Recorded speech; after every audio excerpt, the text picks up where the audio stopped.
안녕하세요. 오늘의 사연 시작하겠습니다. 저는 딸부잣집 막내딸로 태어나 부모님의 사랑을 듬뿍 받고 가족들과 언제나 사이가 좋았습니다.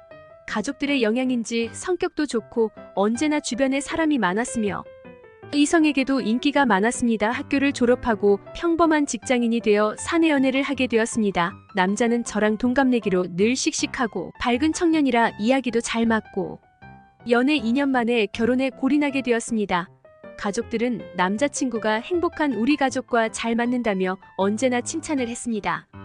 시부모님은 아들만 있는 집에 며느리가 들어와 너무 좋다고 하시면서 절 언제나 딸처럼 좋아해 주시고 잘 대해 주셨습니다. 그래서인지 저 또한 친정 부모님처럼 살갑게 잘 지냈습니다.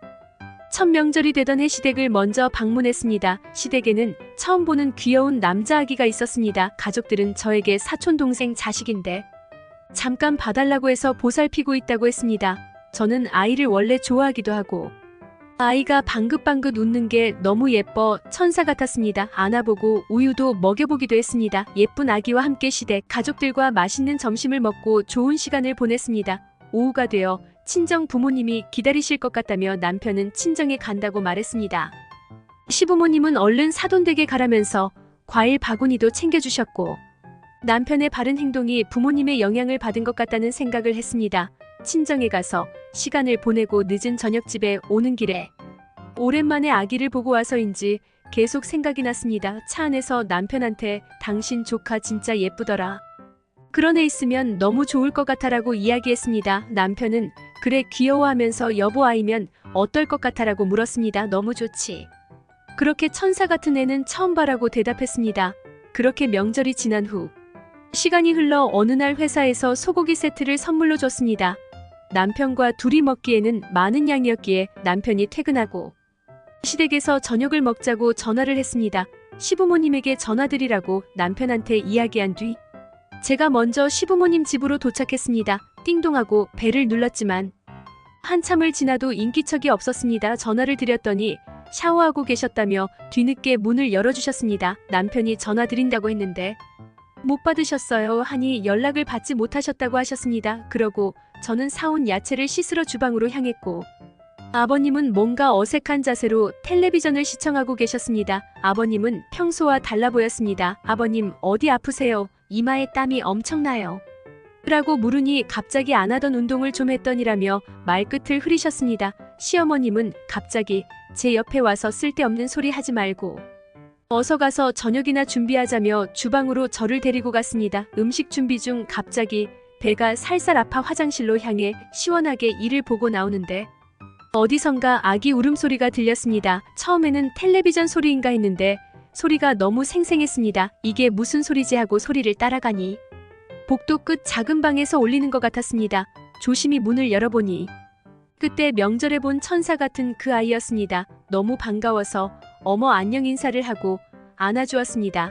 근데 이 방은 평소 아이가 있는 듯한 방이라고 할 정도로 침대며 아이용품들이 잘 정돈된 방이었습니다. 아이를 데리고 나오니 시부모님은 사색이 된 얼굴로 저를 쳐다보셨습니다. 두 분의 표정을 보니 마치 제가 잘못한 짓을 한 것 같았죠.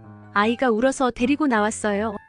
그래 하시더니 아버님은 나한테 주렴하며 아이를 안으셨습니다. 주방으로 돌아와 어머니께 아이는 그때 잠깐 봐주시기로 한 거 아니냐며 여쭤봤습니다. 그렇지 근데 그 집에 일이 좀 생겨서 더 봐주기로 했어라고 말씀하셨습니다. 근데 잠깐 봐주시는데 저렇게 방을 꾸며 놓으셨어요. 누가 보면 아기 키우는 집인 줄 알겠던데요. 갑자기 어머님은 쓸데없는 말하지 말고 이거나 마저 해라 하고 주방에서 황급히 나가셨습니다. 그러더니 시어머님은 누구와 통화를 하시러 안방으로 들어가셨고 아버님은 혼잣말로 어떻게 하려고 저러나 하시면서 아이를 보고 계셨습니다. 왜들 저러시지 하고 아무렇지 않게 식사 준비를 했습니다. 벨소리가 울린 후 배가 고프다며 문을 열고 들어오는 남편의 소리가 들렸습니다. 남편은 제가 있는지 모르는지 아이에게 쪼르르 달려가 하이고 우리 아들 이런 소리가 들렸습니다. 주방에 있던 저는 바로 거실로 나갔습니다. 저를 본 남편은 토끼 눈이 되어 언제 왔어 하고 말을 더듬었습니다. 아까 왔지 아들하고 이야기했습니다. 남편은 아니 아기라고 말한 거야 하며 갑자기 식은땀을 흘렸습니다. 그 거실에서의 싸늘한 공기가 아직도 생생하게 기억이 납니다. 시어머니는 방에서 나오시고 분위기가 파악되었는지 저를 보면서 얼른 밥이나 준비해, 남편 배고프다고 하지 않냐고 이야기했습니다. 어머님은 좀 가만히 있으세요. 이야기하고 남편한테 다시 물었습니다. 아기가 아니고 아들이라고 분명히 그랬잖아. 내가 확실히 들었어. 그러니 점잖으시던 시아버지는 내가 이럴 줄 알았다 한마디만 하시고 방으로 들어가 버렸습니다. 남편은 아무 말 없이 땅만 뚫어져라 쳐다보았습니다. 그 순간 시어머니는 저를 보고, 아니 그래서 결혼했는데 뭐 이제 와서 물을 거니, 그리고 내가 키울 거고 호적에도 이미 내 자식으로 올렸어. 그러니까 너랑은 일체 상관없다 하면서 황당한 말을 하셨습니다. 너무 당당한 시어머님의 행동에 화가 머리끝까지 치밀어 올랐습니다. 그게 왜 상관이 없어요. 이건 명백한 사기 결혼이에요 라고 이야기했습니다. 그러니 시어머님은 적반하장으로 아들이 바람 피운 것도 아니고 전 여자친구가 덥석 데리고 온 걸 어쩌냐면서 아기를 버릴 거냐는 둥 이상한 소리를 하면서 저를 이해 못하는 이상한 여자로 취급했습니다. 흥분한 상태로 남편을 보며 상황을 설명해보라고 말했습니다. 남편은 저한테 연애는 처음인 것처럼 이야기했지만 저랑 사귀기 시작할 때부터 여자친구가 있었다고 했습니다. 결론은 양다리 상태로 저를 만났고 그래도 너랑 결혼 이야기 나오면서 깔끔하게 정리했어라며 말도 안 되는 말을 했습니다. 남편은 전 여친이 저와 결혼 준비하는 중에 아이를 데리고 남편을 찾아왔다고 했습니다. 저는 정말 어이가 없고 배신감에 말문이 막혔습니다. 간신히 입을 열었고 그런 그때 나한테 왜 솔직하게 말하지 않았냐고 추궁하니 남편은 내가 정말 사랑하는 건 너였으니까라며 상식밖에 말을 짓거렸습니다. 대화하는 도중 시어머니가 끼어드시면서 너한테 일절 손 안 빌릴 거니까 신경도 쓰지 말아라 하면서 소리 질렀습니다. 이성을 잃은 저는 어머님 그게 말이 돼요. 저 사람 아이인데 어떻게 신경을 안 써요 라고 대답했습니다. 그러더니 갑자기 어머님은 너네 집에서는 어른한테 두 눈 동그랗게 뜨고 대들라고 가르치니라고 말을 하더군요. 어머니 상식적으로 이런 상황에서 그냥 넘어가는 사람이 어디 있겠어요. 그리고 이건 사기 결혼이잖아요 라고 소리치니 남편은 무릎을 꿇으며 잘못했다고, 그런데 자기도 이 아이 예쁘다고 하지 않았냐고 이런 말도 안 되는 말을 했습니다.